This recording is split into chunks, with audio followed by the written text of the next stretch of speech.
I sent a letter to President Biden requesting a meeting to discuss the border crisis. As of today, I still have not received a response from him or anyone in his administration. But in that short time period of 2 weeks, the situation at the border has only worsened. The United States now has an unprecedented 13,000 migrant children in custody. At least one migrant facility hit 729% capacity, and the mass influx shows no signs of stopping. When I toured there, I went to the El Paso facility. It was built during the Trump administration. 98,000 square feet. They said they built it so large that they would never meet capacity. That day, that Monday, they did something they didn't think they could do. They surpassed capacity for the very first time. 1,040.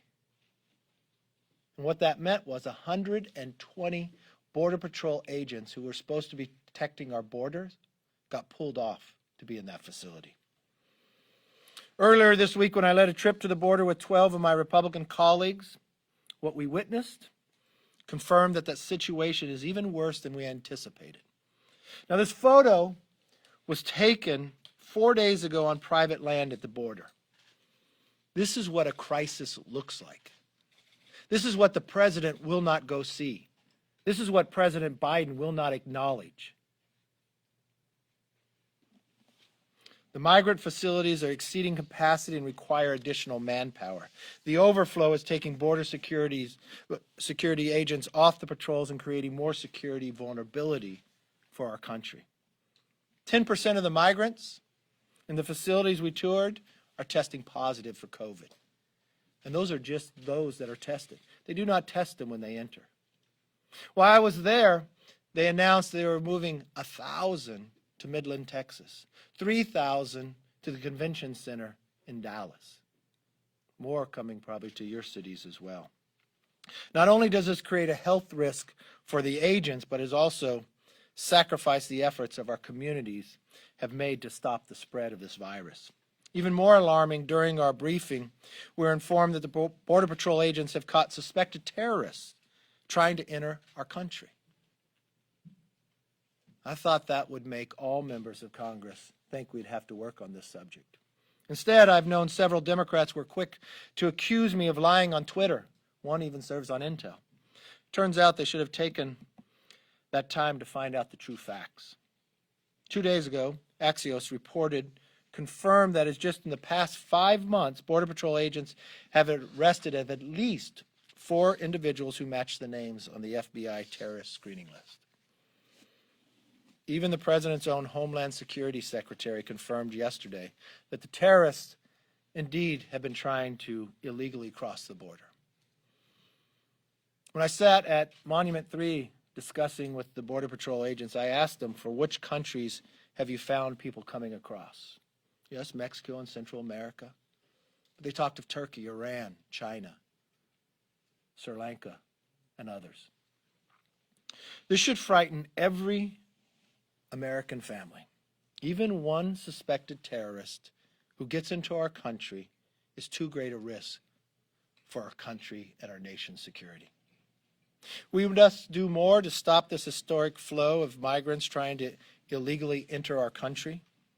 It begins by sending a very clear message, united message to the citizens of Mexico, Central America: do not make the dangerous journey to the United States to cross the border illegally.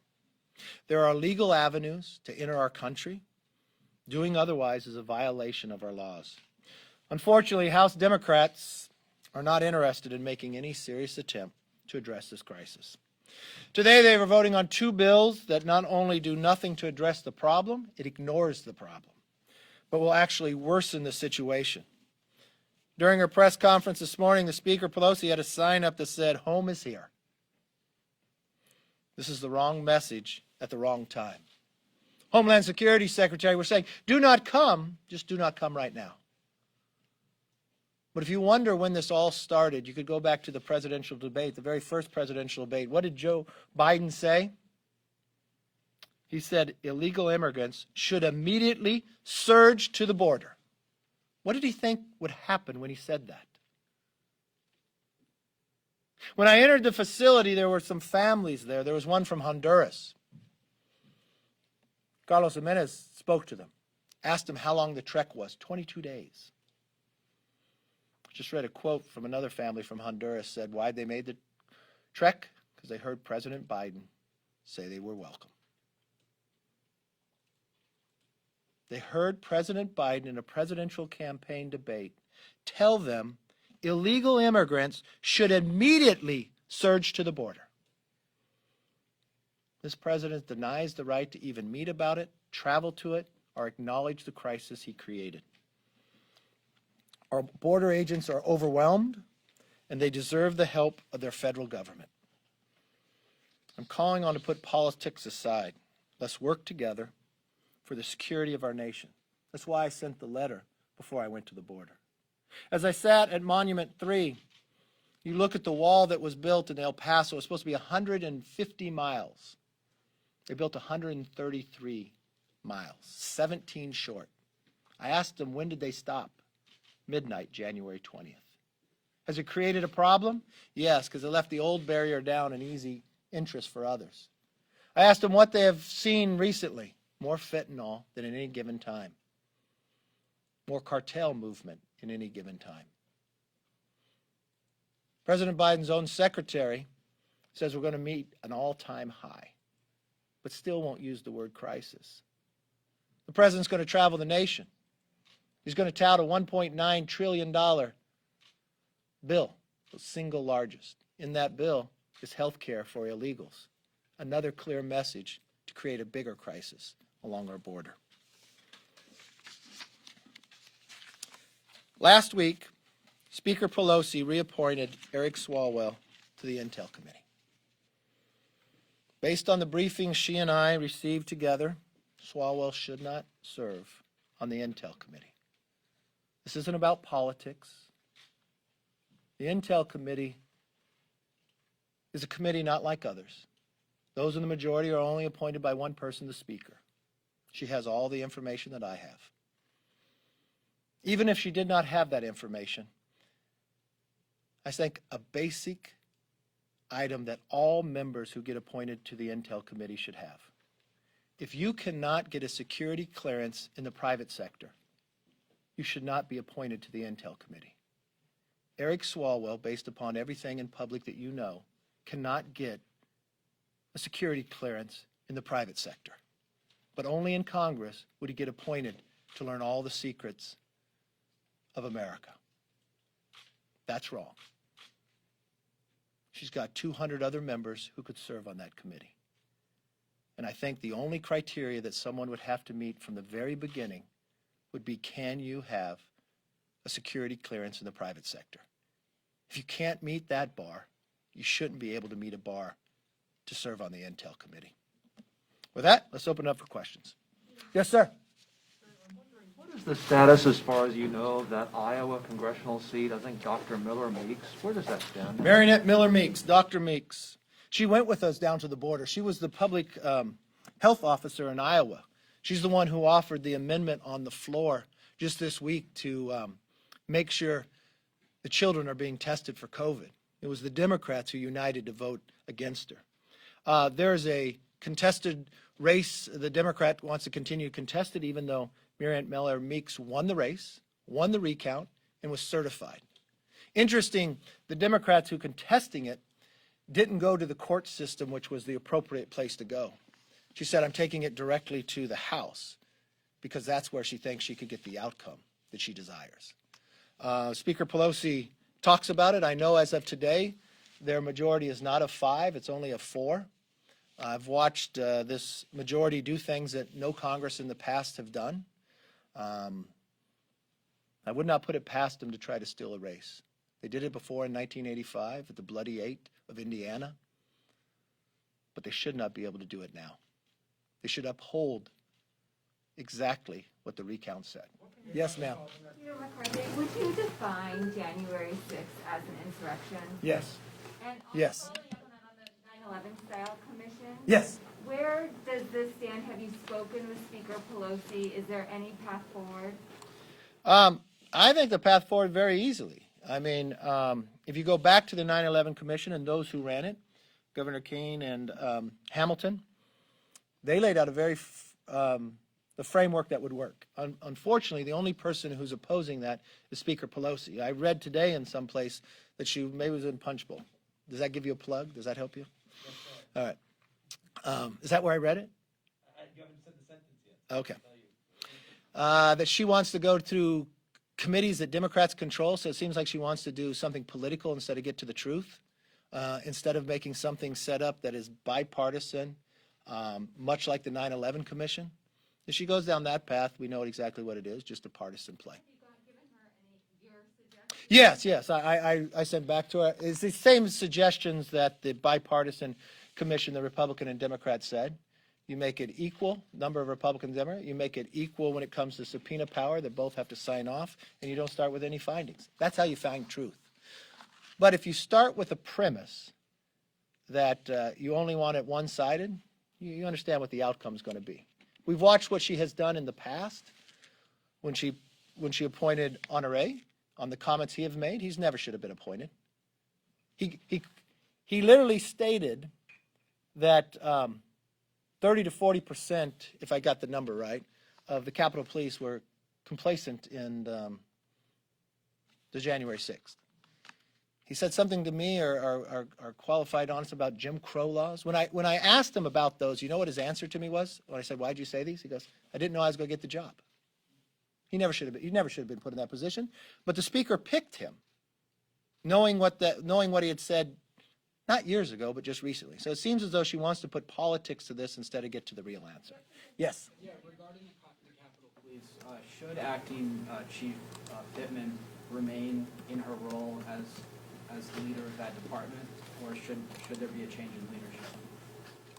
Well, she's acting. I think we should go and search for who's best, but the number one thing we should do is change the structure of that. But, no, I understand, a bipartisan contingent of lawmakers have agreed that it's antiquated, the Capitol Police Board, needs to be changed. I understand that. Do you think that she should continue serving as the leader of the department? I don't have enough information because it all rests with the speaker. Yes. Leader, what is your reaction to the Atlanta shootings this weekend? Do you condemn violence and discrimination against Asian Americans? Oh, yes. Condemn them completely. I mean, in terms of some of your colleagues who have suggested the former I don't think president any used the colleague would not Republican condemn that family violence. with Anti-Asian rhetoric. I mean, do you regret using terms like Chinese coronavirus and? I don't know. Does CNN regret that? Does the Democratic committee that started out regret that? I would wait to see why the shooter did what he did. But if the virus came from China, and I think the knowledge we had at the time is exactly that, I don't think people, from the standpoint, should go after any Asian from any shape or form, and I condemn every action to that. Yes. I have just two questions. Just two. Following up on that, on Honore. Well, first of all, did you put in Punchbowl that part, or did I wasn't I actually give you paying wrong attention credit? when he said it, so, yes, I think we did something on the 9/11 Did you not write this? Should I talk to John You instead? should talk to Brett. Okay. No, I was. You're gonna- sleeping in today. Okay, go No, I ahead. was What's your sleeping in. questions? Did do you take issue with what Honore has suggested in any way? Well, you're saying what he suggested. What part is he He suggesting? issued a report based. Like, I don't think the report has merit based upon, if you don't change the structure, the outcome's not going to change. I don't think Honore should have been in charge of this based upon his comments, not long ago, but short ago. He had a preconceived notion that was wrong. So I disregard the report entirely because of that. And number two, what was You said there was a surge at the border because of something Biden said in the debate. What did he say in the Okay, debate? what Biden said in the debate, let me get it for you. you can paraphrase it. Well, he said in the very first debate, well, I don't want someone to yell at me. Okay, here we go. I don't have my glasses on. In the first Democratic primary debate, Biden says when he's president, illegal immigrants should immediately, this is quote, immediately surge to the border. I could play the video if you want.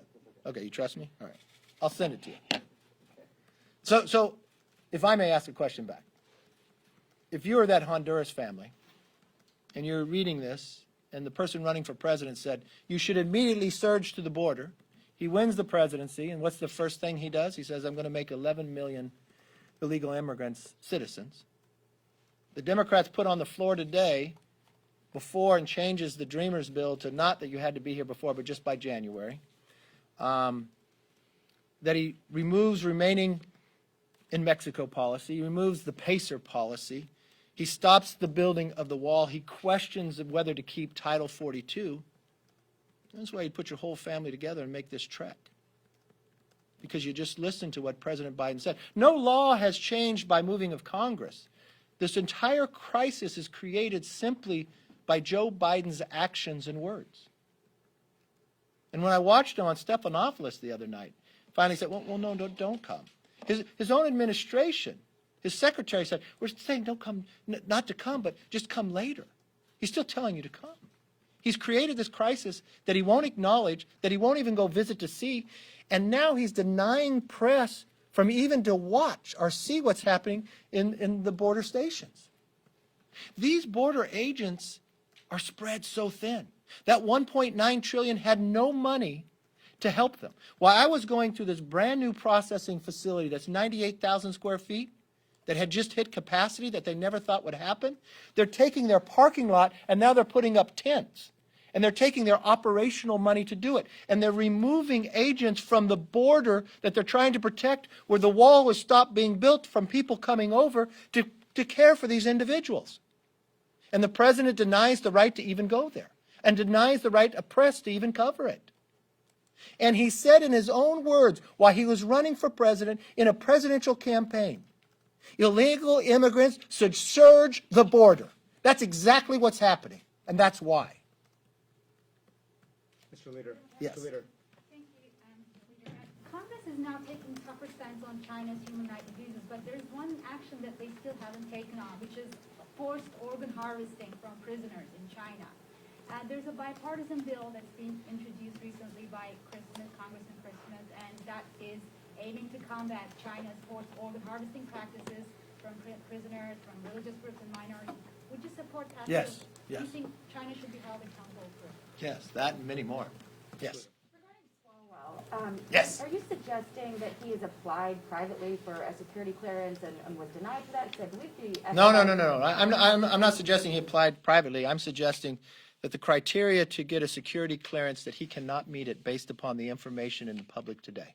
It's not what I'm applying. You talk to the intelligence community and others. They're the ones who set the criteria and told me he couldn't make it. Do you believe that any Democrats will sign on to this, given that the FBI concluded he has no wrongdoing and was cooperative?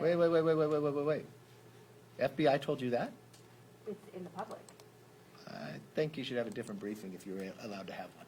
Mr. Yes. Leader, the Iowa race. In your view, what is different between the efforts there to overturn the elections in the House versus Donald Trump's efforts to overturn the elections in Congress that you supported? Well, I disagree with the premise of your question for this reason. In the House race, and you know politics very well, you cover it every day. You know what it takes to win the presidency, electoral college. Do you know how many electoral college you have to win to become president? What is that? Okay. So if you challenged Arizona and Pennsylvania, would that have changed and lowered President Biden's numbers below 270? No, wait. I asked you, you ask me questions every week. I just asked you a question. If you removed Arizona, but you weren't removing it, you were just asking the question about it. If Arizona and Pennsylvania were removed in the Electoral College, would President Biden's number lower below 270? No, but Donald Trump. Okay, the answer is no. Wait. I'm not Donald Trump. So you're asking me the question. I'm answering your question. Let me answer your question since you asked me. Let me follow through. So you gave a premise that's not true.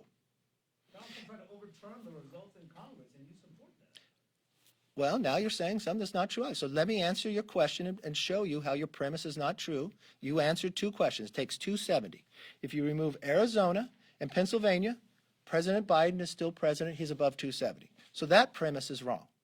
If you go back and you look at any time forward, take the quotes of Speaker Pelosi. This is democracy. This is our chance to look at it. Look at the whip, Jim Clyburn. Look at the chair of rules. When they challenged Ohio, would that change the outcome from the Electoral College for President Bush? I can answer the question for you. Yes, it would. Yes, it would. But in those cases. In those cases, what? The losing candidate didn't organize a rally and say, stop the steal, we can overturn the certification of the Electoral College on January 6th. Okay, do you want to talk to Trump, or you want to ask me the question? Because I'm here right now, and I'm showing where your question doesn't hold merit. Now, let me show you another answer to your question. You supported Texas lawsuit. Do you regret supporting that? No, I don't. You know why? Because it's going to the court. Number of battleground states? All right, tell me when you're done with your questions and when I can answer. Are you done? Can I answer now? Okay. Now, which question did you want me to answer? Because you didn't like the last one I answered. Lawsuit that would have invalidated millions of votes. So that's your question now. Should I have supported Texas law? The answer is yes. You know why? Because that's where you go, to the courts. Now, let's frame that, since you just asked me that question. Let's put that, since you mixed it with the congressional question. Did the Democrat member, she's not a member, candidate, go to the courts or go to Congress? Because the system says she could go to the courts. Did she go there? She did not go to the court. She came to Congress. And what was her answer of why she came to Congress and not go to the courts like the system tells she should? Do you know what her answer was? She didn't have time. No. She did not say she didn't have time. Do you know what she said? Because that's the place I can get the outcome I want. That's what she said. So the premise of your question doesn't work. So if your premise of the question of going to the courts, she didn't go to the courts. Did she win it on Election Day? No. Did she win it in the recount? No. Does Speaker Pelosi say it's just 6 votes? She's got 6 members that's going to disenfranchise the more than 400,000 people that voted in that district. Pure politics. So what I believe, because you study politics so well, don't mistake things that aren't the same. But did you or did you not support Donald Trump's effort to overturn the election? No, didn't we just answer this the first time you asked it? You even answered. How many electoral votes does it take to get to 270? That's certain. You never raised any concerns about Donald Trump's efforts to organize a rally, to say that he would stop Congress. No, he does this every time. Let me ask you this. Have you ever asked me a question on a bill coming to the floor? Huh? I have. You have? What was it? I forgot. You asked me the same question, the same time, in the same place. It doesn't matter what time of year it is. And 9 times out of 10, you have it wrong. So I answered your question. It's nice to have you here. Do you agree or disagree with Trump when he said the other day on Fox, quote, our Supreme Court and our courts didn't have the courage to overturn elections? I didn't see it. Do you agree or disagree with that? It's a simple question, sir. What's the question? You asked me, did I agree with what Trump said? I didn't see what Trump said. He has a statement. Do you agree or disagree with it? What's the statement? Our Supreme Court and our courts didn't have the courage to overturn elections. No, I don't agree with that. Why not? Why not? You asked me if I agree or disagree. I don't agree with what his answer was. That's Why fine. don't you agree? I answered your question. Go ahead. The White House apparently is weighing breaking up its infrastructure package into 3 parts to build bipartisan support. Do you like that idea? Could that help attract Republican support? I got to know what's in the bill. If you break a bill up, it doesn't matter if it's in 5 parts, 3 parts, or 1 part. It's what's in the bill determines whether we'll support it or not. They were talking about, breaking out some of the roads and bridges stuff, perhaps. That could... I'd have to see it first, but it mainly what's in it. I mean, are they going to try to do Green New Deal in 1, bridges in? I don't know. I don't know what they're thinking, and I don't even know if I listen to Bernie Sanders, who's the chair over in the Budget Committee in the Senate. He says he wants to do reconciliation again, which means they don't want it to be a bipartisan. I listened to President Biden say at the inaugural he wanted to find bipartisan, and I haven't seen any of that. He can't even have a meeting on a crisis of a border he created. Yes. I want to go back to what you mentioned about Swalwell. You've been pointing to what's in the public, and then when I mentioned about the FBI's conclusions being in the public, you suggested that there might be some other report that I should see. Are you saying there's something You we can't don't see know it. about? You can't see it. It's classified. I can't talk about what I learned in classified briefing. But I do know the speaker heard the same thing I heard. And do you expect any Democrats to sign on to this? I would expect the people to hold the same criteria. Unfortunately, the FBI won't give other people briefings. But what you know in the public domain right now, this individual couldn't get security clearance for a private sector job. Why would you put him on there? And he's not voted on based upon their conference, just one person. So all the time before, Democrats could hide behind Nancy Pelosi. It's not about politics. This is surely about members know what Intel Committee gets to review and know. He doesn't rise to that occasion. And unfortunately, he should not serve there. And Democrats should vote with it too, yes. And it's not personal about him. It's not the right place for him. Shows that he was targeted by a foreign government, not that he was cooperative with it. I cannot talk to you about what I was given in a classified briefing. But I believe even what you know in the public domain, if in the public domain he can't in the private sector get a security clearance, that should be the basis of whether anybody can even apply to be on the Intel Committee. On what ground could he not get one? Simply what you know in the public domain, he could not get it today. So how does that disqualify him personally? If he doesn't have any cooperation, someone externally targets you, the FBI. I cannot tell you what I was briefed in a classified briefing. But what's in the public domain, he does not rise to the occasion to get a security clearance in the private sector. If you cannot get a security clearance in the private sector, you should not be able to be on Intel. As easy as that. You don't have to know what's in classified briefing, but that criteria he cannot meet. He should not be able. I would not allow and I would not appoint a Republican to the Intel Committee that could not get a security clearance in the private sector. Simple, basic, where we're at. Yes, ma'am. Just with respect to the vaccine, I know you have called for a regular order to be restored, yet some members still have not gotten vaccinated or don't want to, and especially now that the former president has come out saying people should get vaccinated, will you tell your members to do the same? Yeah, I've always told my members to do the same. I've spoken to the doctor. Approximately 75% of the members have been vaccinated. That's probably more than the number that shows up to vote in person. It's roughly 30 to 40 of the members who have the antibodies who got COVID.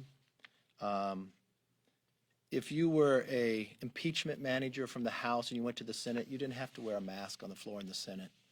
The Senate, I would guess, average age is higher than the House. The speaker or the medical doctor allowed people who had COVID to actually come into the chambers on the day to vote for speaker. The speaker said that she was instituting proxy voting just because of an unlimited basis for COVID. The members have to sign a document, the reason why they can't be there. I think we're at a different point in time when those thresholds came, and I think we're at a higher threshold by our vaccination. I think we should change the duration of the votes. I think the proxies should end. I think we should go back to working in committee. I think bills should actually come through committee before they come to the floor. And I asked her in a letter last week, what is her plan and when is the timeline for that? Because with every given day, so what's that number then? I mean, well, then is that our plan? Have we thought of this? Why shouldn't we plan for when we could go? Should we take down the wall around the Capitol? Should it be easier for a citizen to visit the Capitol than for an illegal person to come across the border? I mean, these are simple questions that if you're a Speaker of the House, you should have a plan. If she can't come up with a plan, I'll provide a plan. Every single day, the percentage goes higher for who's vaccinated on the floor.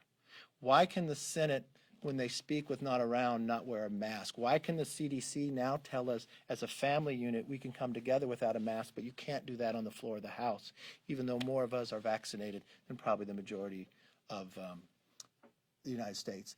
And why were we told to vaccinate early then? I mean, I think if we're essential, we should work, and it should be essential that we do our work.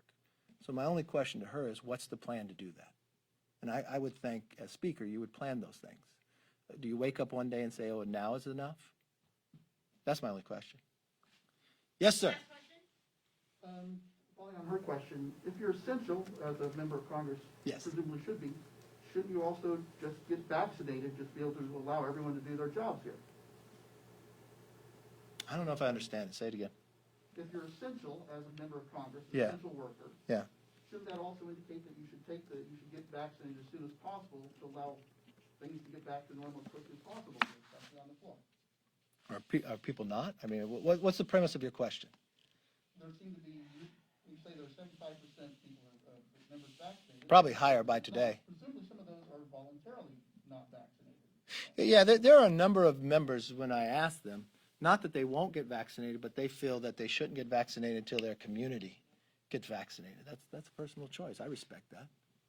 There are members who haven't been vaccinated because they had COVID, because they can't get the vaccination yet. But I think all of you would say, if we're at 75 last week, we're probably higher today. That's a pretty high number. You're all sitting together. I bet there's not 75% of you have been vaccinated. You're showing up for work. You're not proxying in your work, are you? This is my first day here in 2 weeks. But you wore a matching mask with your shirt, so you're pretty impressive. I like that. Looks good. All right. Thank you all very much. Have a good day.